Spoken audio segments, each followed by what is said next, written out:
สวัสดีครับเพื่อนครับวันนี้เชิญเพื่อนมาทานตำไทยเสปูนะครับไก่ย่างผักสดเนาะมาครับผมนะกับข้าวบานๆเลยนะครับผมนะตำเสร็จแล้วเนาะไม่ได้โชว์ก็ตำให้ดูนะครับส้มตำไทยเสปูครับแล้วก็ผักสดครับผมขอจัดผักสิจานก็เลยเนาะ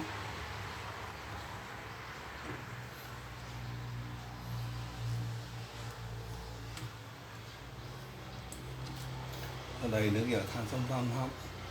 มาทานแล้วกันครับผมมีกาดขาวนะถั่วพูครับตัวบักยาวนะครับเราก็มะเขือ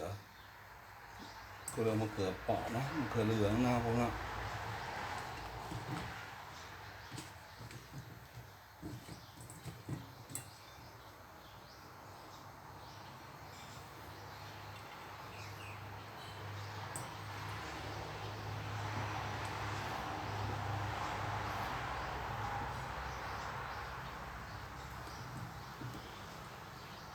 จะกิ้งเนาะ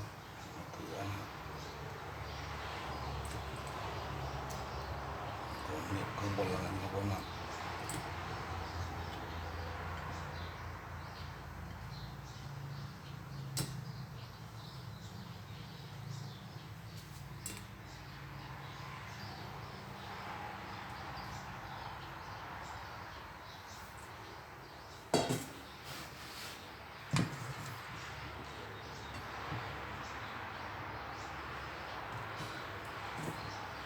มาครับส่วนนั้นครับผมนะตำไทยใส่ปูครับผมนะผักสดครับไก่ย่างเนาะแล้วก็มีปอเปี๊ยะ2 ชิ้นนะครับผมนะเราอยากทานมาครับทุกท่านครับผมนะอะไรกันเลยครับผมนะแซ่บๆเลยนะครับผมนะ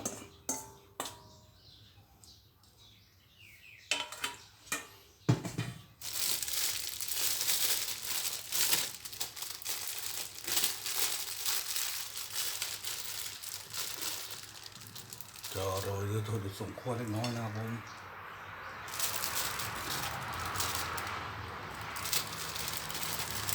แล้วแคบหมูเนาะ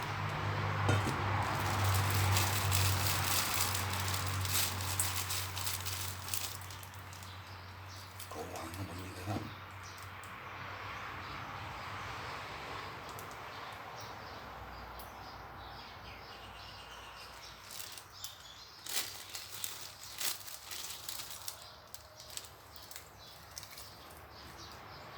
สุดจัดเลยครับมาครับตัวนั้นครับผมนะอร่อยกันเลยครับผม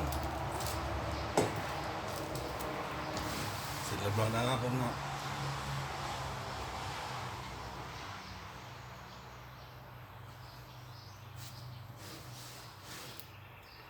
ครับตัวนั้นครับผมนะแซ่บๆกันเลยครับผมอร่อยแน่นอนครับตำไทยปูครับไก่ย่างครับกับผักสดเนาะคลิปนี้ก็จบวันนี้นะครับขอบคุณทุกท่านที่เข้ามารับชมครับผมไว้พบกันใหม่ในคลิปต่อไปนะครับผมนะ